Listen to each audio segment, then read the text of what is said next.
మనతో పాటు మాట్లాడడానికి బీఆర్ఎస్ నేత దేవి ప్రసాద్ నారాయణ ఏంటి ఓటమికి సంబంధించి ఏం విశ్లేషణ చేసుకున్నారు? ఓటమి గల కారణాలు ఏమైనా గుర్తించారా? ఓటమికి కారణాలకు సంబంధించి పార్టీ డెఫినెట్గా విశ్లేషణ చేస్తుంది.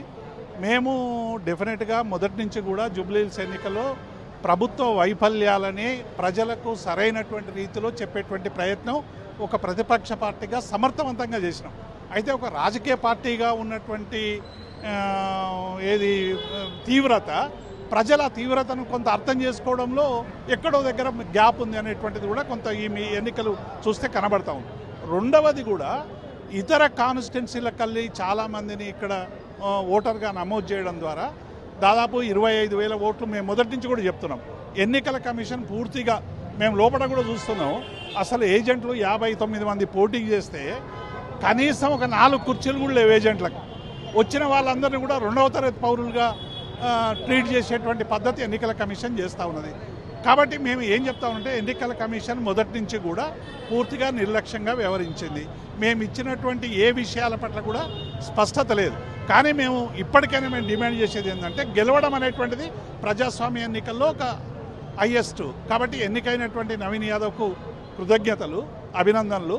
రెండోది మేము ఏం చెప్తున్నామంటే రేవంత్ రెడ్డి గారికి ఈ ఎన్నికల్లో జూబ్లీహిల్స్ ప్రజలు ఎన్నికల్లో గెలిపించడం ద్వారా నేను అమలు చేయకుండా గెలిపిస్తారు, నేను ఇచ్చిన హామీలు అమలు చేయకుండా గెలిపిస్తారు, పిఏ ఇవ్వకుండా గెలిపిస్తారు, డిఏ ఇవ్వకుండా గెలిపిస్తారు, లేకుంటే రైతు బంధు సరిగ్గా చేయకుండా గెలిపిస్తారు, షాదీ ముబారక్ ఇవ్వకుండా గెలిపిస్తారు, కళ్యాణ లక్ష్మి ఇవ్వకుండా గెలిపిస్తారు. నేను ఏం చేసినా ప్రజలు నన్ను గెలిపిస్తారనేటువంటి దానికి పోకుండా 6 గ్యారంటీలు 420 హామీలు అమలు కోసం దృష్టి పెట్టాల్సిందిగా మేము డిమాండ్ చేస్తాం. ఈ ఓటమి మమ్మల్ని కుంగదీసేది ఏం లేదు. ఒక ప్రతిపక్ష పార్టీగా డెఫినెట్గా ప్రజల సమస్యల మీద గతంలో ఎట్లా పోరాటం చేసామో భవిష్యత్తులో కూడా అట్లే పోరాటం నుంచి చెప్తున్నారు. జూబ్లీహిల్స్లో ఓడిపోతే బీఆర్ఎస్ పార్టీ పని ఖతం అయిపోతుంది, బీఆర్ఎస్ పార్టీ ఇంటికి అని చెప్పేసి కాంగ్రెస్ పార్టీ ప్రచారం కూడా వేసింది. ఏం చెప్తారు? కాంగ్రెస్ పార్టీ ఎన్నిసార్లు ఖతం అయింది, ఎన్నిసార్లు వేసింది? ఖతము అనేది రాజకీయ పార్టీలలో ఉండదు. రాజకీయ పార్టీలు ఆయా సందర్భాల్లో ప్రజలకు చేసేటువంటి సంక్షేమం, అభివృద్ధి, అప్పుడు ఉన్నటువంటి స్థానిక పరిస్థితులలో ప్రజలు ఆలోచించి ఒక పార్టీని ఎన్నుకోవాలని నిర్ణయిస్తారు తప్ప ఒక పార్టీ ఏదో ఖతం అవుతుంది అనుకుంటే ఇప్పుడు ఈ విజయోత్సవంలో ఆ పలుకులు పలకొచ్చు కానీ ఏ పార్టీ ఖతం కాదు. బీఆర్ఎస్ పార్టీ ఒక ఉద్యమ పార్టీ, లక్షలాది మంది సైన్యం ఉన్న పార్టీ. కొంతమంది నాయకులు అధికారంలో ఉండడం వల్ల అటు ఇటు జరగవచ్చు. కానీ తెలంగాణ రాష్ట్రాన్ని సాధించడంలో ముఖ్య పాత్ర వహించినటువంటి పార్టీ, అనేక మంది క్రమశిక్షణ గల సైనికులుగా ఉన్నటువంటి పార్టీ. కాబట్టి ఇది ఖతం అవుతుందనో ఇదేదో భూస్థాపితం అవుతుందనో ఎవరైనా అనుకుంటే భ్రమ. వాళ్ళకి డెఫినెట్గా భవిష్యత్తులో జవాబు చెప్తాం. అంటే కాంగ్రెస్ పార్టీకి సంబంధించి ఫెయిల్యూర్స్ చెప్పడంలో మీరు విఫలమయ్యారా, లేకపోతే ప్రజలు వినడంలో విఫలమయ్యారా? ఏం చెప్తారు? మేము సమర్థవంతంగా చెప్పినాము. ప్రజలు ఒక్కొక్కసారి ఏం ఆలోచిస్తారు, ప్రజలు ఇంకా 3 ఏళ్ళు ఉంది కదా రేవంత్ రెడ్డిది, ఏమైనా చేస్తాడేమో అని ఇంకా కొంత ఆయనకు వెసులుబాటు కల్పించేటువంటి ప్రయత్నం చేసిరని మేము అనుకుంటా ఉన్నాం. ఎందుకంటే ఈ వాతావరణం అంతా చూస్తే ఎన్నికల కమిషన్ వ్యవహారం, బయటి ఓట్ల వ్యవహారం, ఇవన్నీ చూస్తే అవి కొంత మేరకు పనిచేసినా కూడా ప్రజలు ఆలోచించడంలో కొంత అరే ఇంకా టైం ఇద్దాం, వెసులుబాటు ఇద్దాం, రేపు చేస్తాడో మాపు చేస్తాడో, ఈ ఎన్నిక గెలిపించడం ద్వారా బీఆర్ఎస్ పార్టీకి మీద కోపం పెట్టుకొని మాకేం చేయకుండా పోతాడేమో కాన్స్టిట్యున్సీలా, రేపు మేము ఎట్లా మా డెవలప్మెంట్ చేసుకోవాలనేటువంటి ఒక భావన ఇంజెక్ట్ అయినట్టుగా కొంత కనబడతా ఉంది.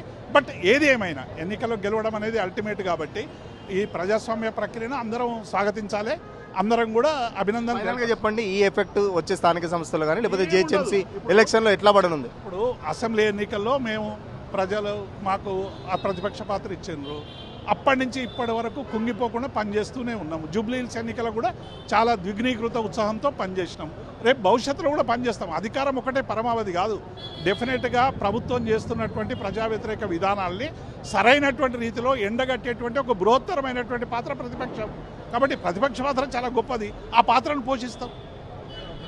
ఖచ్చితంగా ప్రజలకు సంబంధించి మేము చెప్పడంలో సక్సెస్ అయ్యాం. బట్ ప్రజలకు ఏదైతే కాంగ్రెస్ పార్టీ 2 ఏళ్లుగా చేస్తున్న వైఫల్యాలను ప్రజల్లోకి తీసుకెళ్లడంలో మేము సక్సెస్ అయ్యాం. బట్ ప్రజలు మాత్రం ఇంకొద్ది టైం కాంగ్రెస్ పార్టీకి ఇచ్చారని చెప్పేసి అర్థమవుతుంది. ఎందుకంటే ఇంకా 3 ఏళ్ళు కాంగ్రెస్ పార్టీ అధికారంలో ఉంది. సో సంక్షేమ పథకాలు ఆగుతాయన్న ఒక భ్రమతోని పార్టీకి, అటు కాంగ్రెస్ పార్టీకి, అధికార పార్టీకి ప్రజలు పట్టగట్టాలని చెప్పేసి చెప్తున్న పరిస్థితి. ఎట్టి నవీన్ యాదవ్కు కంగ్రాట్ చెప్తున్న పరిస్థితి. గెలుపు అనేది అంతిమం కాబట్టి ఎట్లాగూ ప్రజాస్వామ్యంలో గెలిచిన వారికి కంగ్రాట్ చెప్తూనే ప్లస్ రేవంత్ రెడ్డి ఇప్పటికైనా 6 గ్యారెంటీలు కానీ సంక్షేమ పథకాలను ఇప్పటికైనా అమలు చేయాలని చెప్పేసి రేవంత్ రెడ్డిని కోరుతున్న పరిస్థితి. వీడియో జర్నలిస్ట్ సతీష్తో సురేష్, తొలివేలు కోసం. అసలైన తొలి వెలుగు. ఫాలో వాట్సాప్ @తొలి వెలుగు official.